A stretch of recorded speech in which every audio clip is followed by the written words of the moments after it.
Welcome to the Retail Tech Podcast. My name is Darius Wasafi, and today I am speaking with Lin Dai, the CEO of Superlogic. Hi, Lin. Hi, Darius. Thank you for having me. Nice to have you on the podcast. Let's start just some background on yourself and how you ended up leading Superlogic. Yeah, I'm a serial tech entrepreneur. I started my first company out of my dorm room doing the first .com. We built the first teen social network, and this was like first .com era. We actually ended up taking that company public.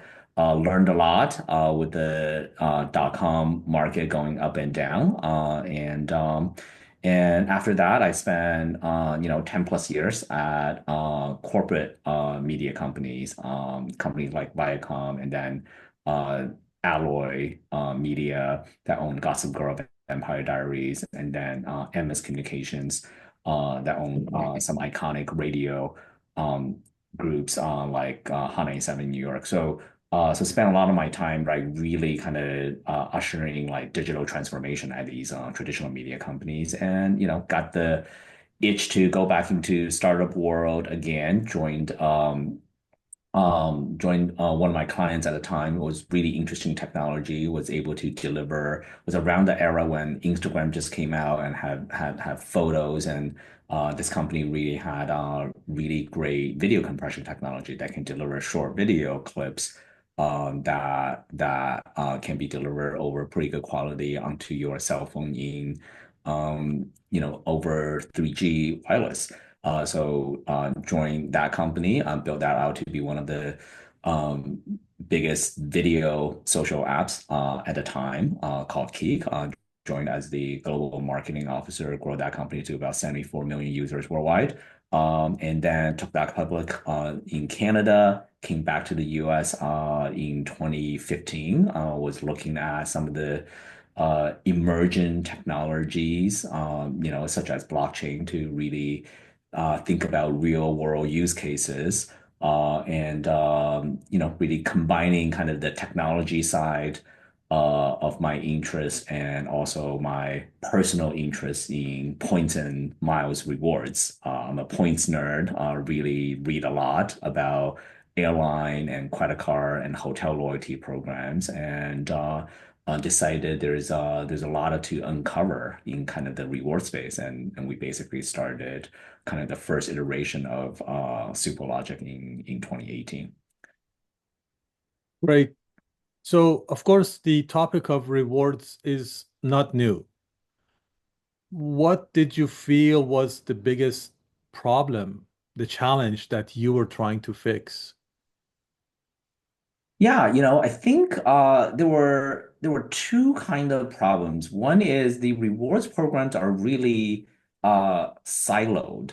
Right? You have major rewards program by airlines like, Delta and American Airline. You have major rewards program by hotel groups and, retail companies like CVS and Nike. But it's because they're siloed, it's very limited in the type of product you can redeem, right? The product options. If I buy a pair of shoes, I can really just really earn points, but really is in a pseudo form of cash back to get like 20% back or 5% back towards my next um, purchase of a pair of shoes, right? So that actually leads to a lot of leftover and unused points left on corporate accounting books, because since rewards are actually accounting liability, you have to track, right? So if you don't have things for people to redeem at the frequency that they need to redeem, it's actually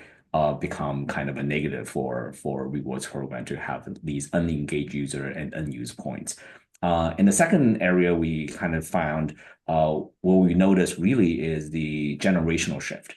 Millennials and Gen Zs are increasingly really prefer experiences to products, right? So that's we thought was a huge opportunity for retail brands to get it right, versus just doing things like you always have done for the last 20 years before that.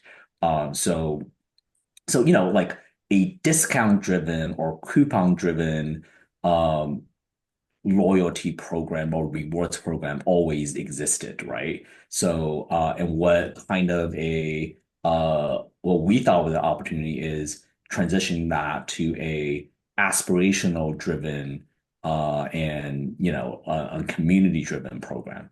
And you got to do in order to achieve that, it needs to extend beyond kind of your own catalog of products and discounts. So that's kind of what we honed in on is these two trends is like how do we help rewards program to feel less siloed and move more rewards points to help corporates reduce their liability. And then the second thing is like how do we capture on this like kind of like generational trend of like consumers wants more aspirational experiences versus just more product. So let's talk about an example of how Superlogic helps works with one client and explain to me how this client maybe used to work before and after working with Superlogic, how they actually started to see differences in engagement in their loyalty program. Yeah, so here's a good example. So like uh you know we did this really famous experiment that basically uh made previous silo rewards program really actually connect and talk to each other and created these experiential opportunities between two companies. So when we ran the Warner Music Group rewards program, right? So third largest label in the world, essentially like 400 plus artists and like tens of millions of users. And then the other client we were working with was Uber. So Uber had a long-standing rewards program that was like you were earning Uber points and for a percentage of your ride, and then you can redeem that back into uh, like more Uber rides. So the problem at the time was like, well, like Uber was actually losing money on every ride, right, for a very long time. So actually, when people are redeeming their points back into rides, they lose more money, right? So it was like certainly the idea of loyalty was really important, but like kind of the way to pick from your own like catalog of product actually doesn't make as much sense in that. So we basically rebuild an experiential component added on to an existing program, right? So everything we do is white labeled in the brand's image, and we basically provide a capability for you to redeem Uber points into Warner Music Group experiences. So those are concert tickets, meet and greets, could be in person or virtual get-togethers with artists. So those basically, and those could be redeemed with pay with points or actually enter to win, right? So some of these VIP tickets experiences are thousands of dollars in value. So I may only have, like 500 points in my Uber program, but you could enter as little as, 5 points for a chance to win. So that was super popular, actually helped, I think at one point burn off like just around 10% of the Uber points that the kind of participating user had and was really refreshing and helped the two brands actually cross-pollinated and added more user to each other. So that's kind of what I thought it was like we can do that with more brands, right? Like not siloed rewards program that actually have user acquisition capabilities when the right type of experiences and cross-pollination happens. So there like pretty heavy technical work involved in joining these two programs together? Yeah, so I think that was kind of a version one of our system, where we have kind of from those experiences similar to that, we basically decided like, hey, we can actually make this experience even more turnkey. So what we have now, the generation two system, Superlogic that white labels for programs is it's just API or white labeled add-on to your existing program, right? So you can go to like your favorite credit card rewards program, and then you see a new section that called experiences. So you don't think you have even left the app or left the rewards website, but that's actually powered by our technology, our inventory. We have aggregated everything and deliver it directly to the program, and it's no longer a one-to-one partnership. Everything is aggregated into our system, and through our technology can be delivered to one or more programs, right? So if if a retail partner says, hey, the US Open tennis tournament is coming up in September, and we have a whole promotion around that time with lots of our products around that. But we're not official US Open like sponsors, right? So like I'm just making this up. Let's say if I'm Macy's and I was like, we would love for people that actually participate and purchase during that period be able to go to the US Open. And they have two choices. They can pick up the phone and call USTA, and USTA would be like, well, we'd love to work with you, Macy's, like for, a small sponsorship of like $5 million, you can have some tickets, right? Like so that doesn't really work for most brands. So what we basically did is we pre-negotiated VIP premium ticket packages that can go to any of our rewards program and as redemption with points kind of inventory.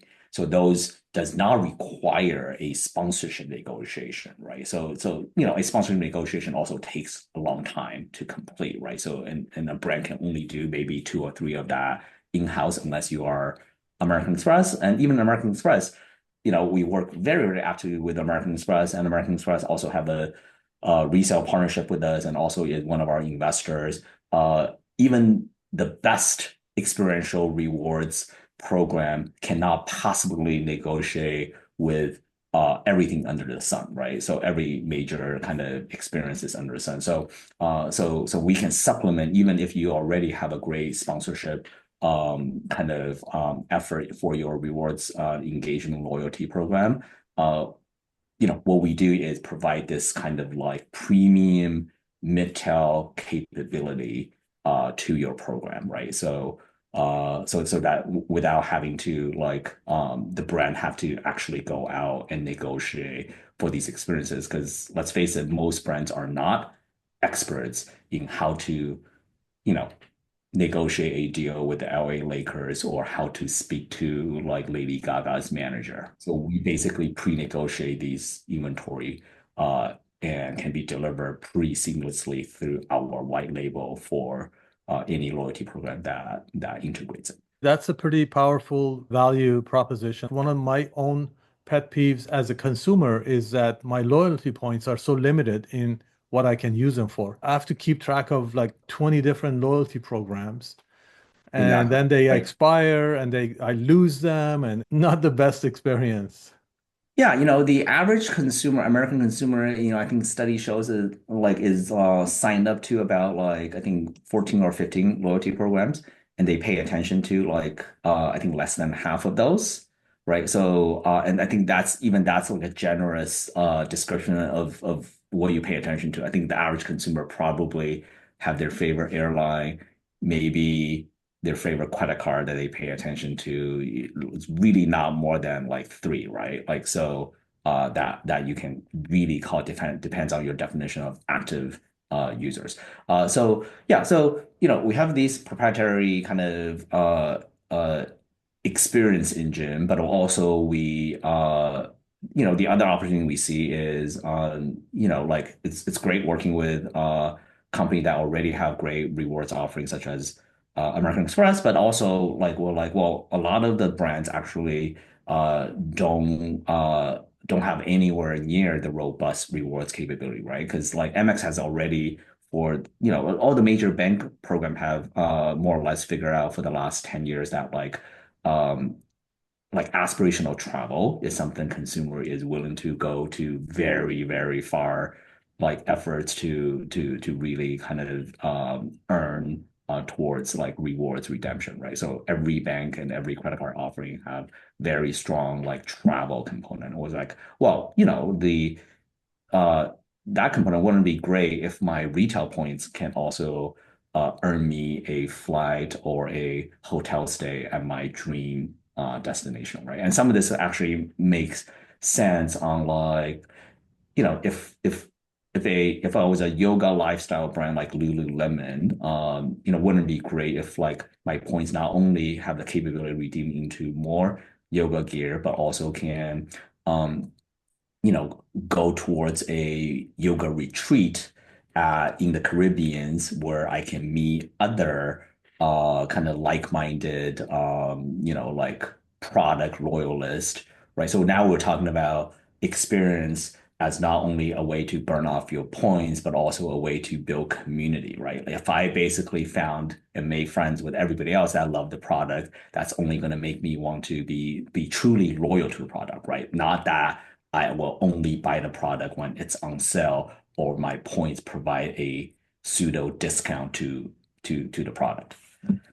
That's a great example. I love that Lululemon example. It's like moving beyond the transactional product purchase and engaging your community. If a company like Lululemon, and I don't know if they're a client or not, but if they want to use Superlogic, they will come in, they join, and then do they have a selection of offerings that you have from other companies that they can pick from? Absolutely. So what we do really great is this like premium mid-tail tier where it's like very, very turnkey. Another good example, right? Similar, Lululemon is not a existing client, but like, feel free to call me. Like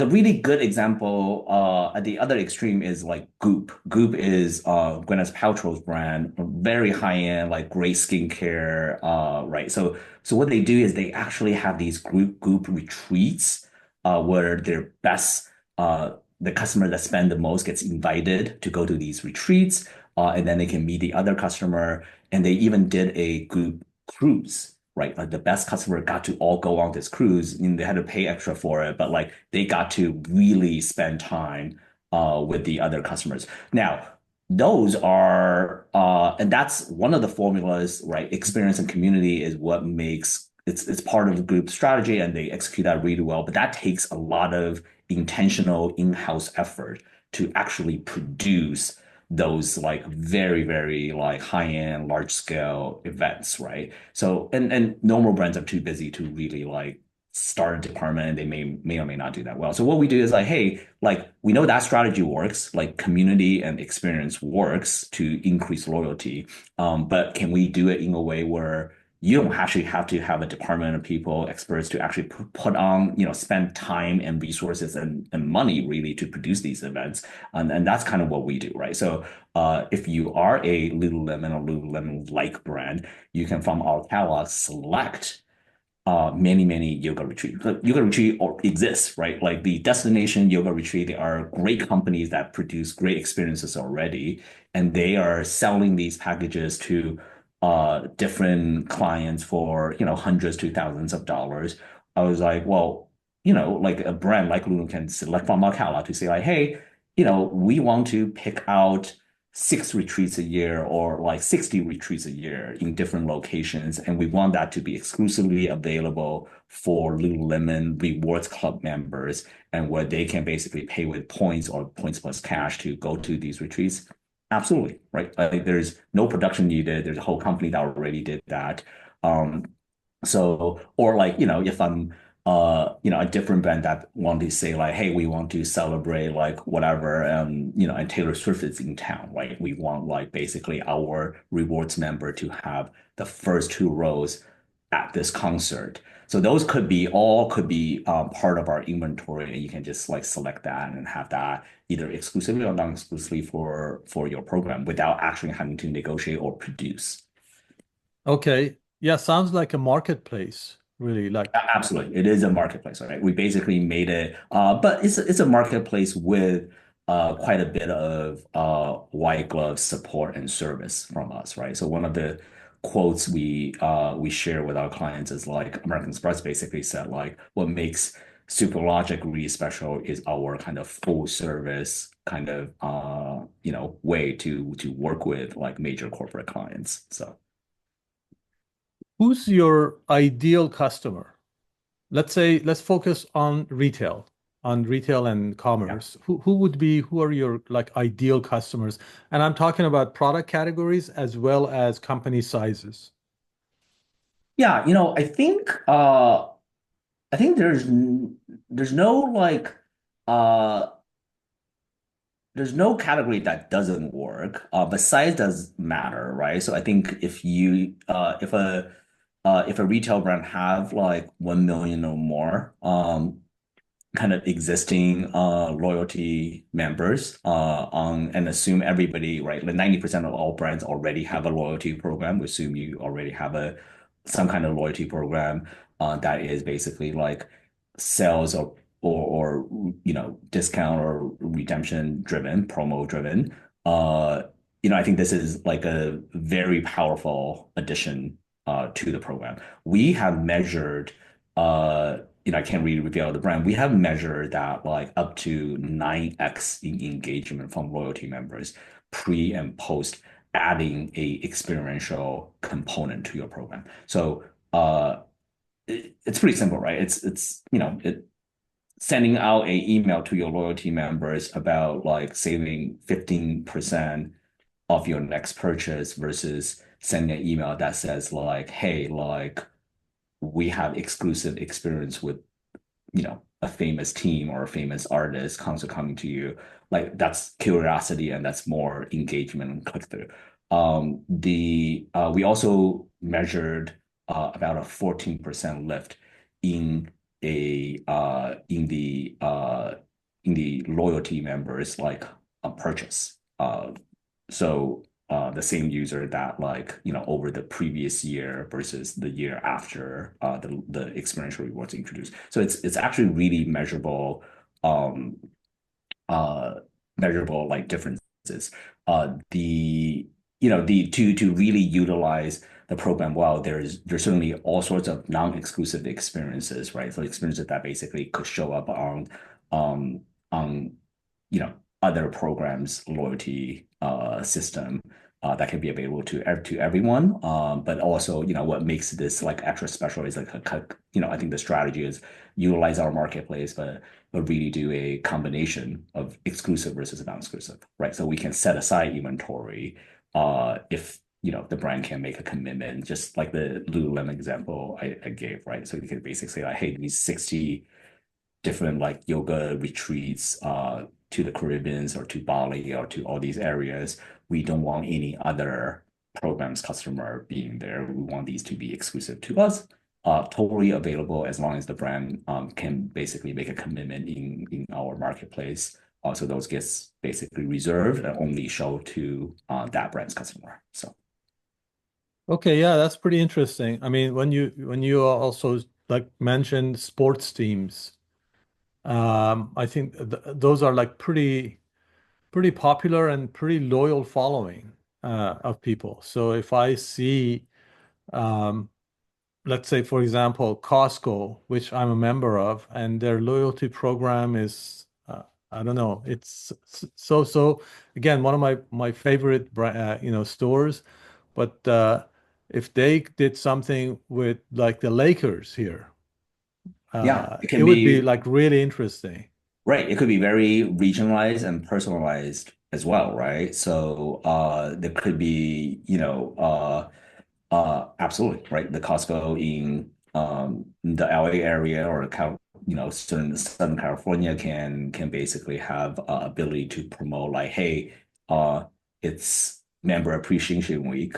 Every time you come in and make a purchase, you get entered to win sweet tickets, right? Like at the crypto.com arena to watch the Lakers, right? It could be a playoff game, could be we have a lot of inventory with crypto.com arena. So those are all possible, right? But like the same, the promotion could be very different for somebody that goes to the Minnesota Costco, right? So Yeah, yeah, localized and right. personalized. It's like Yeah. localized. It could be seasonal, right? You could have that, right? And so what we do is essentially aspirational experiences that we know consumers want without the brand have to negotiate one-to-one sponsorships, right? So Yeah, yeah. Just to yeah, clarify, I don't think yeah. Costco actually has a loyalty program. They have memberships, Right. but I don't Costco has think a they have a membership, right? loyalty program. But Yeah. this works with membership as well, right? So like the example I just said, right? It's the Yeah. member appreciation week. If you actually come in, that drives an additional engagement with the program. It doesn't actually have to be points redemption versus, it could be a like enter to win opportunity, right? Right, So right. so it works with both like, it works with loyalty program in general, whether that's in the form of a paid membership or in a kind of a points and miles redemption scenario. Now, like just to be clear, in this arrangement, Costco has a flexibility of offering different things with different teams, like inventory packages in different locations.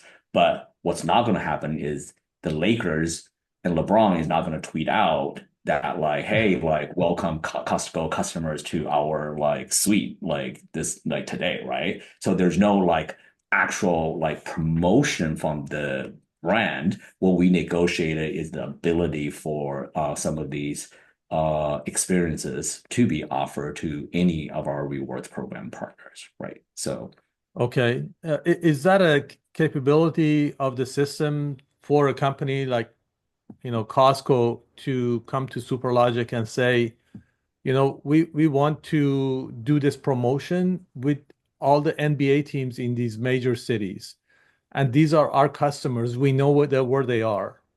Can we build something with all of the teams that apply to, let's say, the top, yeah, all the absolutely. We NBA have cities?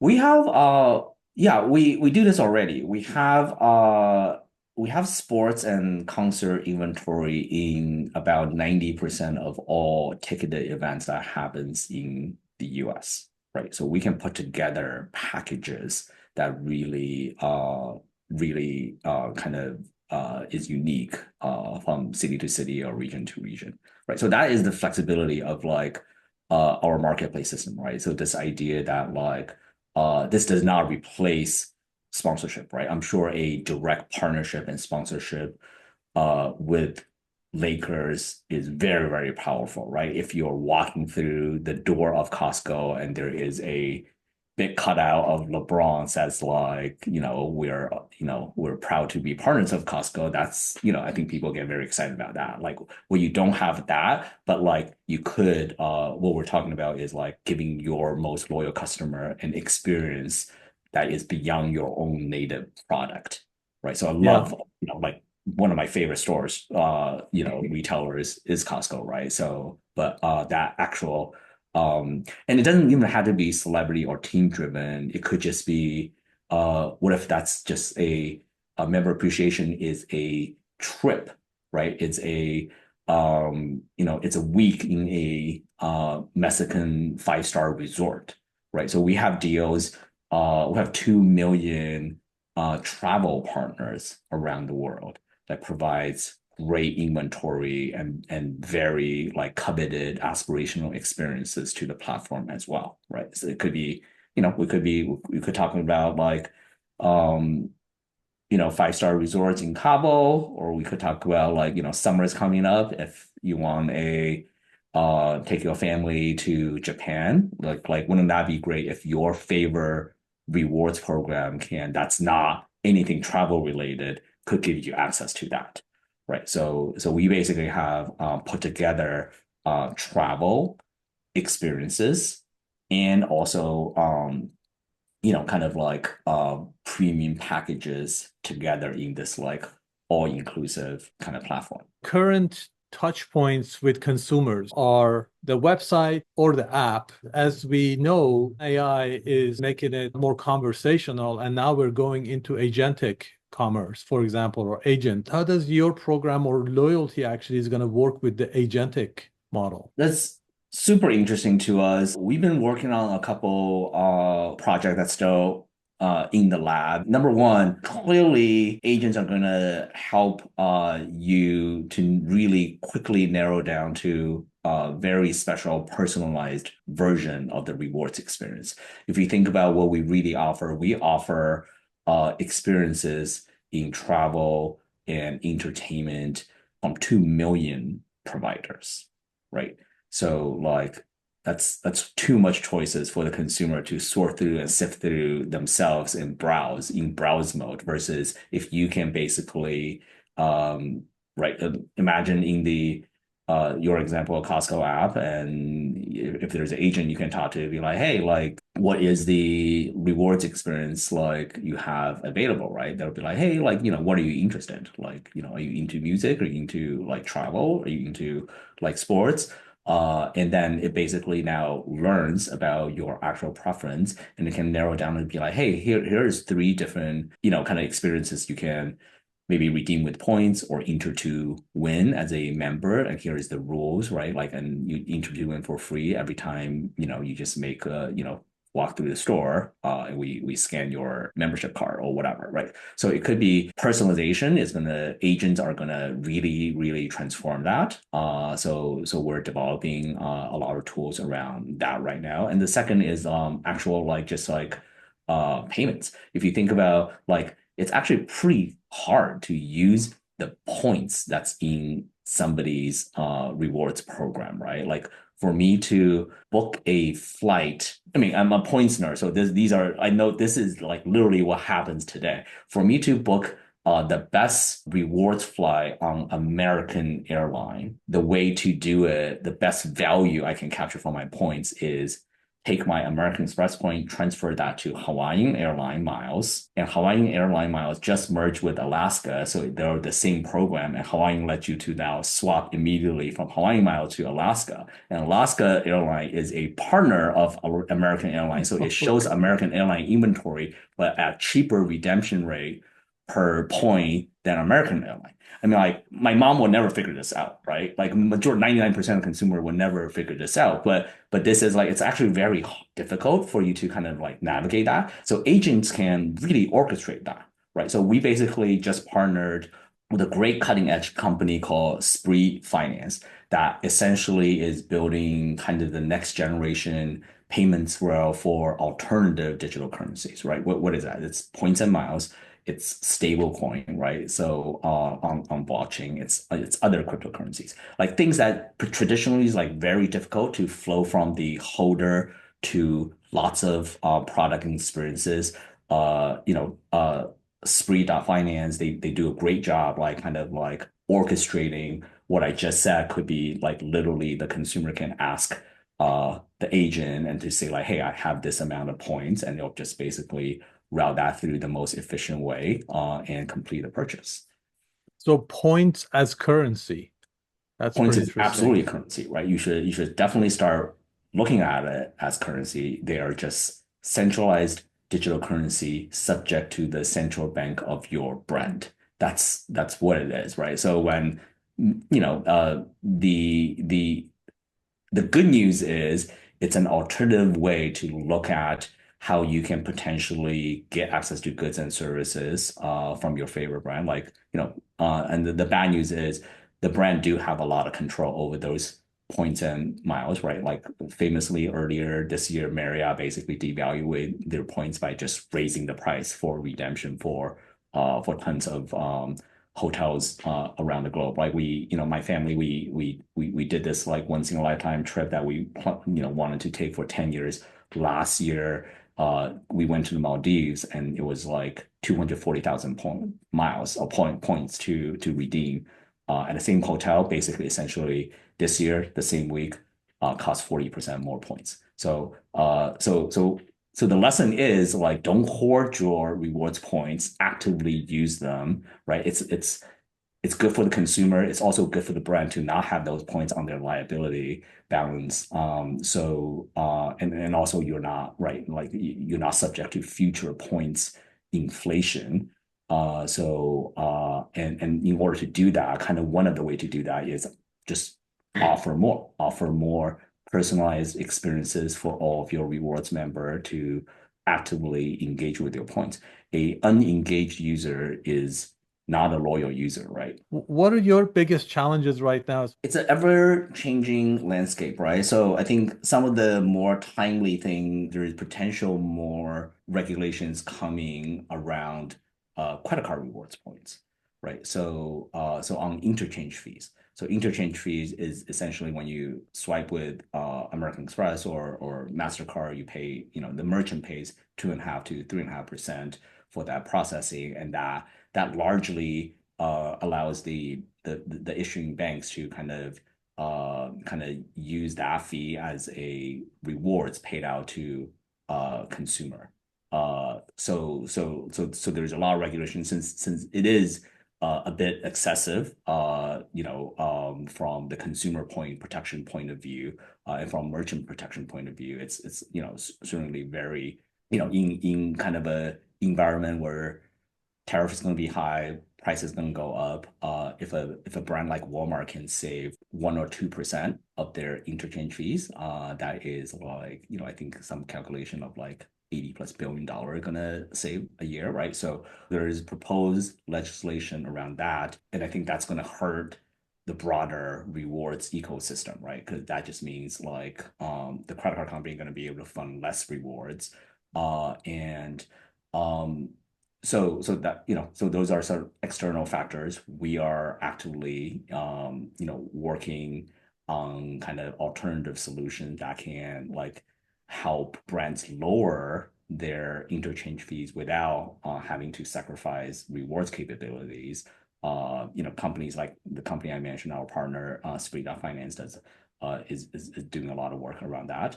And also like, internally, it's really about kind of evangelizing this, right? So like part of my job is like really be the millennial or Gen Z whisperer to these great retail and rewards brands. Like consumer behaviors are shifting very quickly. We're in these boardrooms and in these meetings, and it is very clear who is like have a good handle on that and is ahead of the curve. The great example is like American Express had done a great deal of success using experiences as a hook to attract, to capture new millennial Gen Z consumers.